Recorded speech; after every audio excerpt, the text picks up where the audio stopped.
Assalamualaikum warahmatullahi wabarakatuh. Innal hamdalillah nahmaduhu wa nasta'inuhu wa nastaghfiruh wa na'udzu billahi min syururi anfusina wa min sayyiati a'malina may yahdihillahu fala mudhillalah wa may yudlilhu fala hadiyalah. Asyhadu an la ilaha illallah wa asyhadu anna Muhammadan abduhu wa rasuluh. Allahumma salli ala sayyidina Muhammadin tibbil qulubi wa dawaiha wa afiyatil abdani wa shifaiha wa nuril absari wa diyaiha wa ala alihi wa sahbihi wa sallim. Keluargaku Darul Hikmah Institute yang dirahmati Allah, kita semua sepakat bahwa hidup ini hanya sementara dan pastinya kita akan kembali kepada Allah Subhanahu wa taala. Maka dari itu Allah Subhanahu wa taala mengutus Nabi Muhammad sallallahu alaihi wasallam untuk mengajarkan kepada manusia agar mereka bisa selamat di dunia dan akhirat. Salah satu kunci agar seseorang bisa selamat di dunia dan akhirat adalah dia bisa bersikap dengan sikap terbaik kepada Tuhannya, kepada dirinya sendiri, dan kepada sesama makhluk yang ada di sekitarnya. Ketiga hal ini menjadi dasar kita dalam berinteraksi. Kita selalu berinteraksi dengan Allah Subhanahu wa taala, dengan diri sendiri, dan dengan orang yang ada di sekitar kita. Dan agar bisa berbuat baik terhadap ketiga hal ini, maka Rasulullah sallallahu alaihi wasallam menyampaikannya dalam sebuah hadis, ittaqillaha haitsu ma kunta wa atbi'is sayyi'atal hasanata tamhuha wa khaliqin nasa bi khuluqin hasanin. Yang artinya, bertakwalah kepada Allah Subhanahu wa taala dimanapun engkau berada.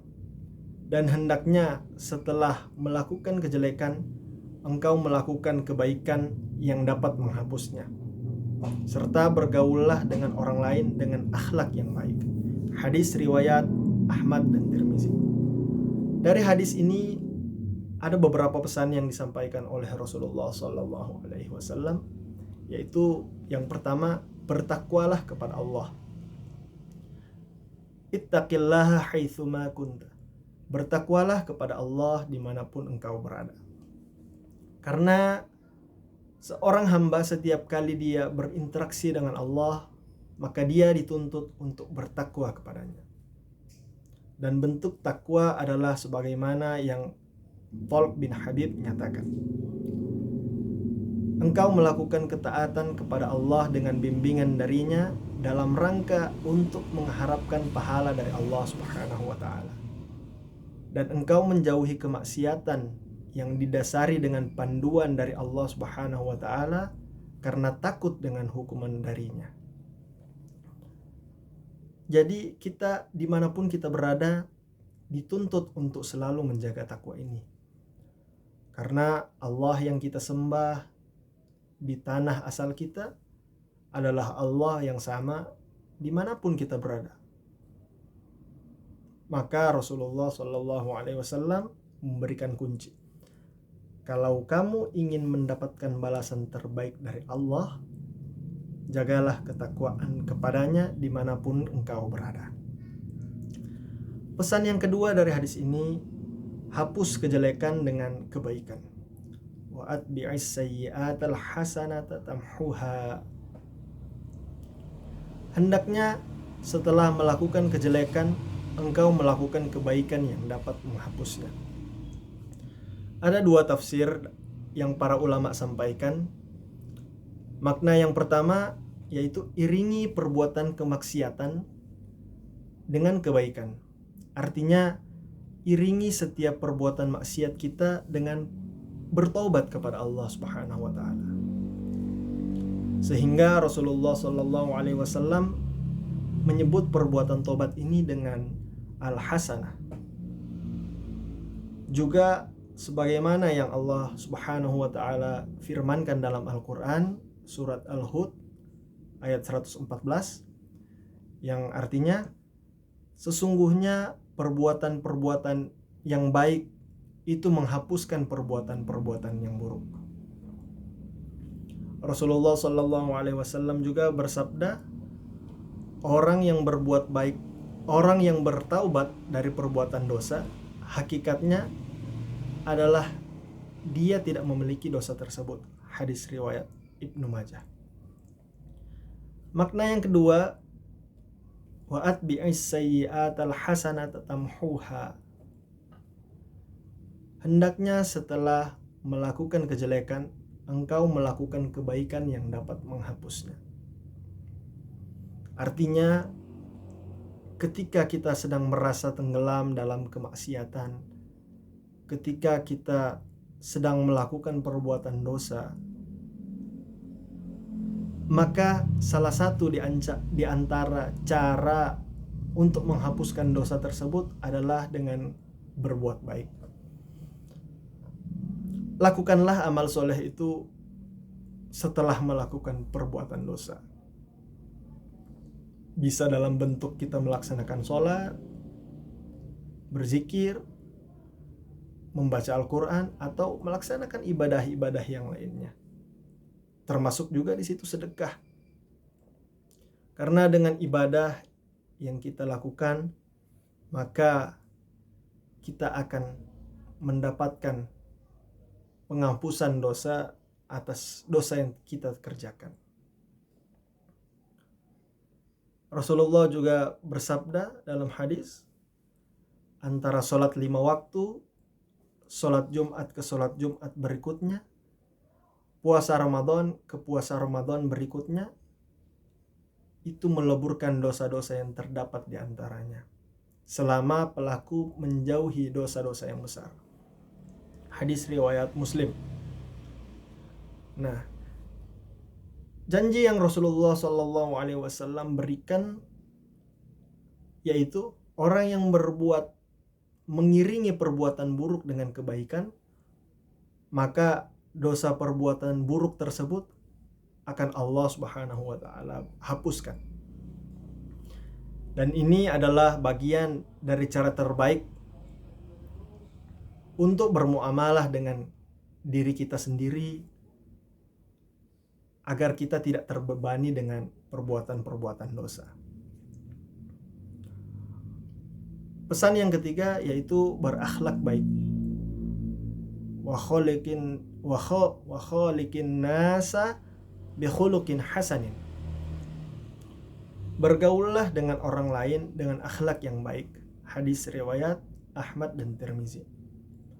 Karena dengan kita memberikan akhlak yang baik kepada sesama, maka kita bisa menjadi orang yang berharga di mata masyarakat. Sebab manusia itu dinilai karena akhlaknya, bukan karena yang lainnya. Status sosial pun akan menjadi hilang ketika orang itu memiliki akhlak yang tercela. Mudah-mudahan Allah menjaga kita dari segala akhlak yang tercela. Amin ya rabbal alamin.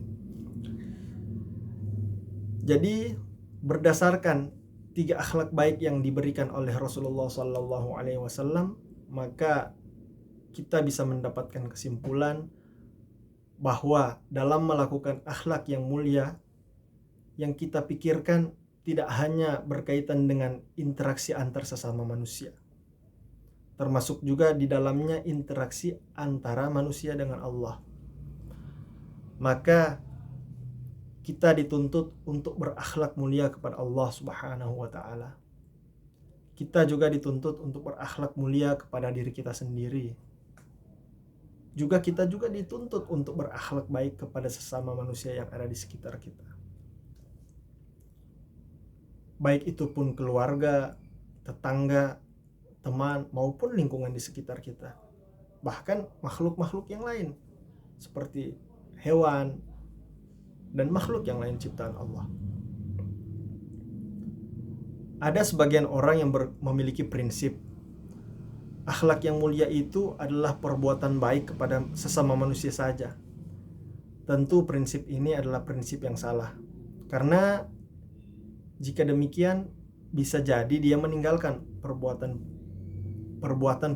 yang diwajibkan untuknya. Karena dia menganggap dengan manusia saja sudah cukup. Ini prinsip yang salah. Karena dalam berakhlak mulia, kita bukan hanya untuk kepada diri kita sesama, tetapi kita dituntut dari 3 hal ini. Kepada Allah, kepada diri sendiri, dan kepada sesama. Karena itulah ada juga orang yang mengajak kita untuk berbuat maksiat, tapi kita menolaknya. Maka perbuatan ini tidak disebut dengan berakhlak jahat kepadanya. Karena berbuat baik kepada sesama manusia tidak boleh berlaku mutlak sampai harus melanggar syariat. Karena itulah mari kita perhatikan bahwa ada akhlak yang baik kepada Allah Subhanahu wa taala, ada kepada diri sendiri, dan ada juga kepada sesama makhluk yang ada di sekitar kita. Yang masing-masing ini harus memiliki porsi sesuai dengan apa yang Allah tetapkan dalam syariat. Insya Allah kita bisa menjaga ketakwaan dimanapun kita berada dengan selalu memperhatikan 3 hal ini. Mungkin ini sekian dari saya. Kalau ada kekurangan mohon dimaafkan. Billahi taufiq wal hidayah. Wassalamualaikum warahmatullahi wabarakatuh.